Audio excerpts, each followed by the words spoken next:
अस्सलामुअलैकुम वरहमतुल्लाहि वबरकात। उम्मीद करता हूँ सब भाई खैरियत से होंगे, ठीक ठाक होंगे। तो आज फिर हम बलोच बायोफ्लॉक फ़िश फार्म में आए हैं। तो वीडियो शुरू करने से पहले आप सब भाइयों से रिक्वेस्ट है कि मेरा चैनल सब्सक्राइब करें, साथ में लगे बेल आइकन को क्लिक करें ताकि हमारी हर वीडियो अब तक बर वक्त पहुँचती रहे। तो स्टार्ट करते हैं आज का टॉपिक जी। अस्सलाम वालेकुम गुलाम फरीद साहब, कैसे हैं जी? ठीक ठाक। वालेकुम सलाम वरहमतुल्लाहि वबरकातुहू जी, मैं ठीक, अल्लाह का शुक्र। अच्छा सर, कुछ व्यूअर्स ने हमसे सवाल किया है कि आप इस मछली को फीड कितनी डालते हैं, खुराक कितनी डालते हैं? मेरे भाई मैं बताता चलूँ कि हम खुराक इसकी तकरीबन ना होने के बराबर होती है, यानी कि थोड़ी सी होती है। क्यों? कि हम मछली के बॉडी वेट का 3% खुराक देते हैं। अच्छा जी। मतलब एक अंदाजे के मुताबिक आपने कुछ 10 मछलियाँ का वज़न किया है, वेट किया है, तो आपका वज़न आ गया है, मतलब कह लें कि 10 मछलियों का वेट आ गया है 1000 ग्राम।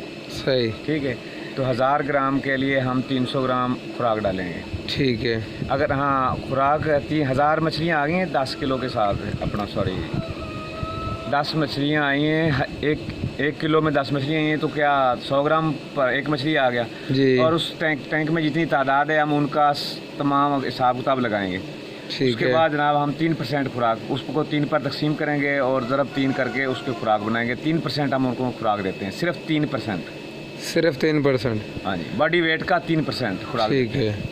तो इससे आपकी ये जो मछली है ये ग्रोथ कर रही है? जी हाँ, इसके साथ हमारा बैक्टीरिया भी शामिल है ना, वो भी इस मछली इस्तेमाल करती है ना खुराक। बैक्टीरिया का क्या काम होता है पानी में? बैक्टीरिया का काम 3 काम होते हैं। एक तो ये मछली के 3 किस्म का बैक्टीरिया इसमें शामिल होता है। एक तो इसके गलफड़े वगैरह साफ़ रखता है। अच्छा। दूसरा इसके मैदे को सेट रखता है, ठीक रखता है। तीसरा इसको जो मछली का वेस्ट होता है ना, हाँ जी, उससे वो ज़ाया करता है कि प्रोटीन की शक्ल में तब्दील कर देता है, कन्वर्ट करता है और मछली उसे खुराक के तौर पर इस्तेमाल करती है। चलें ठीक हो गया सर। तो कुछ और भी सवालात पूछने हैं, वो व्यूअर्स ने किए थे। तो जो प्रोबायोटिक है वो तैयार कितने दिनों में होता है? प्रोबायोटिक जो है चाइनी है, ये तकरीबन 6 दिन में तैयार हो जाता है, और इंडोनेशिया वाला है जो वो तकरीबन 20 दिन के बाद तैयार होता है। और अच्छा। एक पाकिस्तानी है होप के नाम से प्रोबायोटिक्स, वो तकरीबन 12 घंटे में तैयार हो जाता है। और फ़िलहाल पाकिस्तानी प्रोबायोटिक्स इन दोनों से आगे जा रहा है। अच्छा। हाँ, पाकिस्तानी प्रोबायोटिक्स है, होप उसका नाम है, वो इन चाइनी और इंडोनेशिया दोनों से आगे जा रहा है सही मेरे हिसाब से। और बाकी रही बात, मुझे कुछ लोगों से गिला भी है मेरे भाई, जो पाकिस्तान पीछे क्यों है, इसीलिए पीछे कि जिसके पास जो कुछ आ जाता है वो उसे पकड़ के बैठ जाता है, किसी को बताता ही नहीं जी जी। क्योंकि उसने कब्र में लेके जाना होता है। अच्छा। अगर किसी के पास कुछ इल्म आ जाए, वो दूसरों के साथ शेयर करता जाए, तो उम्मीद है कि पाकिस्तान भी आगे निकल जाएगा इंशाअल्लाह। जिस तरह दूसरे ममालिक तरक्की कर रहे हैं, हमारे पास जो भी आ जाता है, पाकिस्तानी कौम के पास जो भी कुछ आ जाता है या जो भी हुनर किसी के पास आ जाता है, वो किसी को आगे बताता ही नहीं है। अच्छा। वो मरते दम तक अपने ही अंदर रखता है, और मर गया तो वो कब्र में चला जाता है, वो अपना तजुर्बा किसी को दे के ही नहीं जाता। अच्छा मेरे भाई, मैं आपको सभी को मेरी इल्तमास है कि जिसको जिस चीज़ का अमल है, इल्म है, पता है उसका, वो सब लोगों से शेयर करें कि ताकि हमारा पाकिस्तान तरक्की करे। अच्छा सर, आपने सब व्यूअर्स ने सुन लिया है कि ये इनका मकसद ये नहीं है कि हमारा फार्म जो है ये ऊपर जाए, या इनका कोई ये मकसद नहीं है कि इन्होंने अपनी कोई दुकानदारी बनानी है।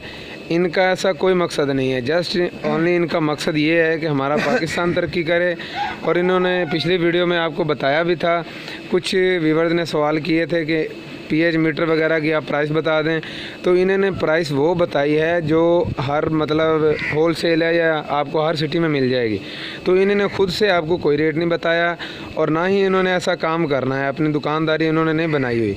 तो किसी भाई और कुछ व्यूअर्स ने हमसे ये सवाल किया है कि ये हमको लगता नहीं है कि पाकिस्तान में बायोफ्लॉक फ़िश फार्म कामयाब होगा।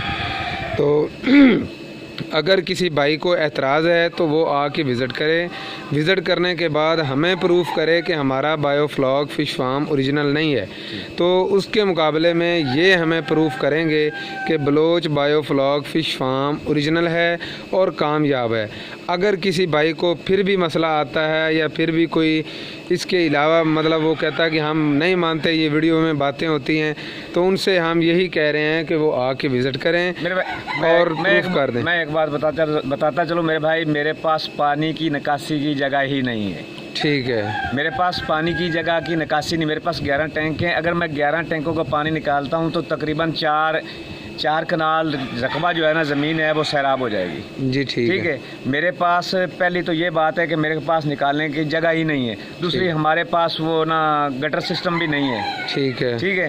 पानी निकालने की ज़रूरत, अगर मैं 12 टैंक में से पानी निकाल दूँ मेरे भाई, ठीक है, तो इसके लिए मुझे ट्यूबवेल चाहिए होगा ना 12 टैंक भरने के लिए। जी ठीक है, तो इसके लिए मेरे पास यही मोटर है, एक घरेलू मोटर है, घरेलू पंप लगा हुआ है। ये देखें सर, इन्होंने कुछ आपको प्रूफ दे दिया है। मेरे पास सिर्फ तो घरेलू पंप है, इसी से मैंने एक दफ़ा भरे थे, अभी तक चल रहे हैं अल्लाह की मेहरबानी से। अच्छा। ठीक है, पहली बात मैंने आपको बताई कि मेरे पास निकासी का कोई इंतज़ाम नहीं है, मेरे पास पानी निकालने की जगह ही नहीं है, क्योंकि मेरे पास ज़मीन ही इतनी थी। अच्छा। तो जो पड़ोसी हैं उनकी फसल ज़ाया नहीं वो करने देते, वो निकालने नहीं देते। ठीक है, मेरी ये मजबूरी है कि मैं पानी निकालता भी नहीं हूँ और मुझे डालने की भी ज़रूरत भी नहीं पड़ती। ये देख लें, यही पंप है, यही वायरिंग जा रही है मेरे भाई, ये वो देखें टैंकों के ऊपर लगी, इसी पाइप से वायरिंग लगी हुई, ये पाइप लगे हुए हैं, इसी से मैंने टैंक भरे। ये देखें सर, ये पानी वाले पाइप हैं, इसी से मैंने टैंक भरे हैं, इसी से। हाँ जी। अगर मैं 12 टैंक, मेरे 11 टैंक है, मैं 11 टैंक में पानी निकाल देता हूँ, तो इसे भरने के लिए भाई मुझे ट्यूबवेल चाहिए होगा। इसमें 12,000 लीटर है, 12,011 करें तो पता चले कितना लीटर पानी बनता है। जी इसके लिए मुझे ट्यूबवेल चाहिए, कम से कम छोटा ट्यूबवेल भी लगाऊँ तो 2 इंची का होएगा, चाहिए मुझे। चलो ठीक है सर, बहुत शुक्रिया। आज की वीडियो में हमें आपने बहुत कुछ बता दिया। अल्लाह ताला आपको खुश रखे। आमीन। थैंक यू जी, अल्लाह हाफिज़।